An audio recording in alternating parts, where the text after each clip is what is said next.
Petr Yan has released new footage that signals his intense preparation for the highly anticipated rematch against Merab Dvalishvili scheduled for UFC 323. The video has already gained major attention across the MMA community, revealing a new level of focus, discipline and urgency from the former bantamweight champion. Yan looks determined to reclaim his status and erase the frustration of his previous loss to Merab, a fight many fans still discuss as one of the most physically demanding matchups of his career. The training camp footage shows Yan engaging in relentless grappling sequences, fast-paced striking routines and high-pressure scrambles designed specifically to counter Merab's suffocating pace and wrestling-heavy style.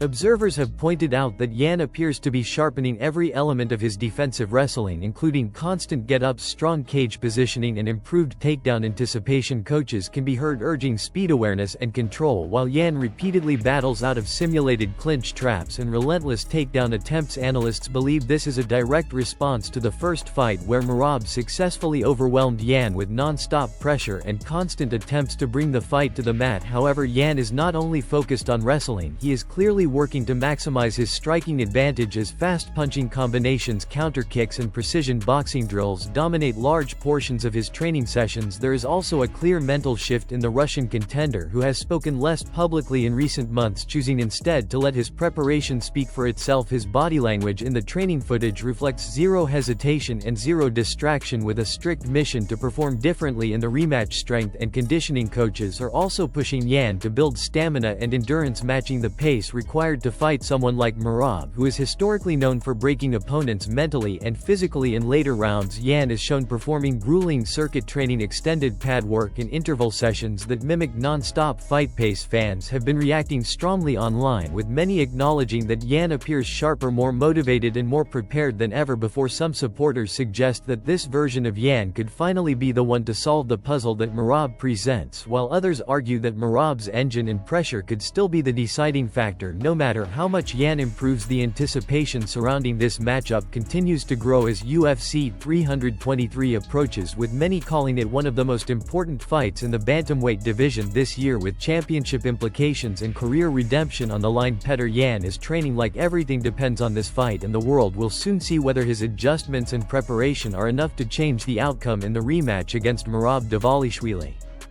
Justin Gaethje recently found himself in a tense and uncomfortable exchange with a fan after the fan enthusiastically declared that his favorite fighter of all time is Conor McGregor. What started as a casual interaction quickly shifted into a moment of irritation for Gaethje, who is known for his competitive spirit and unapologetic honesty. The fan tried to engage him by naming his favorite US fighter, and without hesitation mentioned Conor McGregor, which immediately altered Gaethje's attitude. Gaethje attempted to remain composed but visibly struggled to hide his annoyance as the fan kept insisting that Conor was his #1 fighter and the greatest to ever compete. Gaethje responded by pointing out that McGregor has repeatedly chosen not to fight him despite multiple opportunities, suggesting that he has earned the right to face McGregor and that the fight would have already happened if the Irish star truly wanted it. He reminded the fan that he knocked out fighters who were sitting in front of McGregor in the rankings, and still the matchup was never accepted. According to Gaethje, that refusal was not because of business or scheduling, but because McGregor did not want to take the risk. Gaethje argued that when the moment came, McGregor got tired of the grind and chose not to walk the hard road anymore. At the same time, Gaethje clarified that he is not blind to McGregor's career achievements and legacy. He gave McGregor credit for accomplishing things in the UFC that very few fighters could ever replicate. He acknowledged that McGregor reached a level of global superstardom that changed the sport and created opportunities for everyone else, including himself. Gaethje admitted that when McGregor was locked and focused, broke and hungry, he was an extraordinary competitor and a dangerous opponent capable of special performances that electrified the world. However, Gaethje emphasized that everything he respects about McGregor comes from the past and not the present. Fighting wise, in his opinion, McGregor was at his best when he was motivated and fighting for survival rather than when he became wealthy and famous. Gaethje said the hunger that once drove McGregor disappeared, and with it the willingness to step into the cage against the toughest contenders, including him. The tense moment with the fan highlighted Gaethje's frustration with how people continue to praise McGregor's legacy while ignoring what he considers avoidance of the toughest modern matchups. In the end, Gaethje walked away still visibly annoyed, while the fan tried to play off the conversation as lighthearted. The interaction has since circulated widely online, sparking debate over whether McGregor avoids Gaethje or whether Gaethje is simply impatient to secure the biggest fight of his career.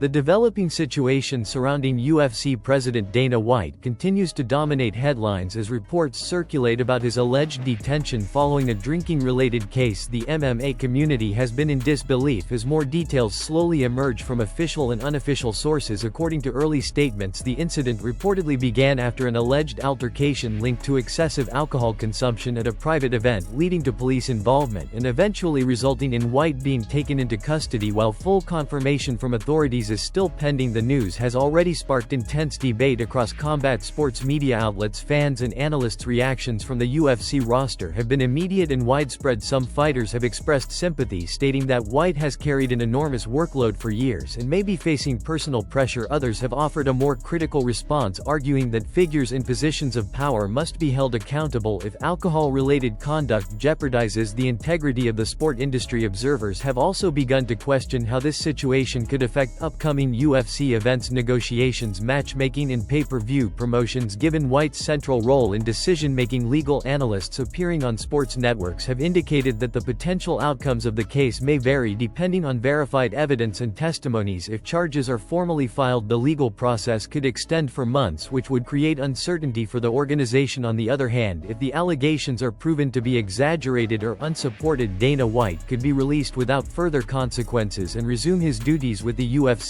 However, even in that scenario, public perception challenges and reputational damage may linger inside the UFC facility. Many employees are reported to be operating under contingency planning to ensure that scheduled bouts and media events remain unaffected. Sources suggest that senior executives have taken temporary leadership roles to maintain business continuity. Meanwhile, fans across social platforms have launched heated debates, with some demanding clarity from officials and others defending White as the driving force behind the modern era of mixed martial arts. As this story continues to unfold, analysts emphasize waiting for official statements from law enforcement before drawing conclusions. The MMA world is now focused on whether Dana White will return swiftly to his leadership role or whether the organization will undergo major structural change. Depending on the legal outcome and public response, the situation remains fluid, and further updates are expected soon under fair use discussion and commentary principles.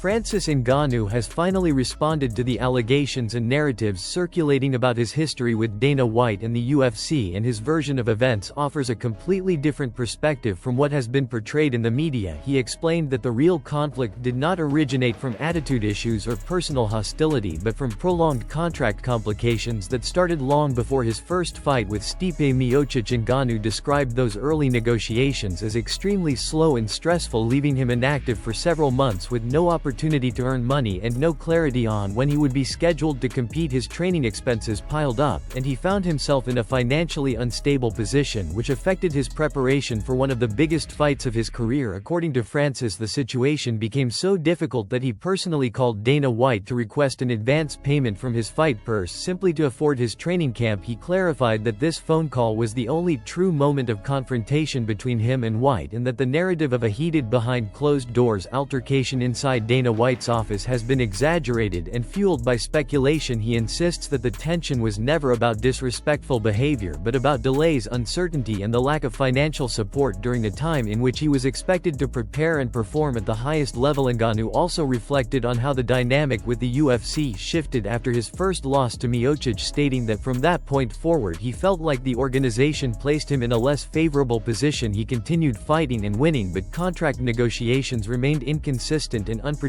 even after the Junior dos Santos victory in 2017, when he believed he had earned improved treatment and a new deal. His team was prepared for renewed negotiations, yet the UFC informed them that there would be no new contract because he still had 3 fights remaining, leaving Francis frustrated and disappointed. Despite criticism from some fans and media outlets who argue that Ngannou was difficult to deal with, he maintains that he has always lived based on his reality and his available resources rather than appearances and labels. He rejects the claim that he acted entitled or arrogant and instead credits his success to hard work, discipline and staying grounded. His comments have intensified debate within the MMA community, with some fans supporting his transparency and others defending the UFC administration. As the discussion continues, Francis Ngannou's response brings new context to a long-running conflict and sheds light on the business struggles that can unfold behind the scenes of professional combat sports. Dana White has officially fired back at the ongoing claims that Dana White privilege exists in the UFC and gives certain fighters unfair opportunities. Speaking on the Trigonometry podcast, he offered a strong defense of how matchmaking and promotion decisions are made and explained why some fighters receive more attention than others. He said that when new talent joins the company, some of them clearly have the potential to become world champions, and it is the job of a promoter to identify those athletes early and place them in positions that allow them to succeed. White explained that every fighter dreams of becoming a world champion, but talent, marketability, and competitive potential are not equal across the roster. Therefore, some athletes are elevated and tested to see whether they can actually live up to the level that fans and analysts expect.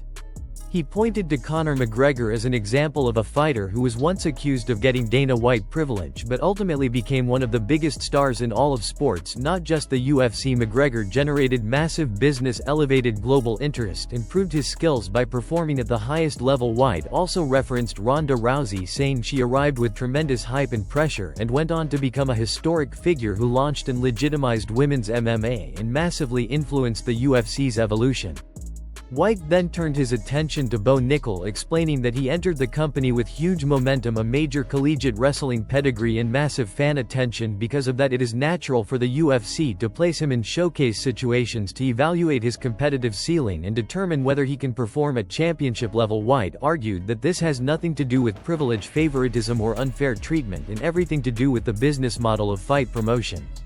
He added that any fighter labeled as benefiting from Dana White privilege still has to step into the octagon and prove themselves, because matchmaking alone cannot create a superstar without skill, discipline, and results. He insisted that fighters who complain about not reaching the top often want to blame someone instead of accepting responsibility for not performing the way they expected to perform in their careers. According to White, this attitude is not unique to MMA and can be seen across many professional industries where people blame outside forces rather than acknowledging their shortcomings.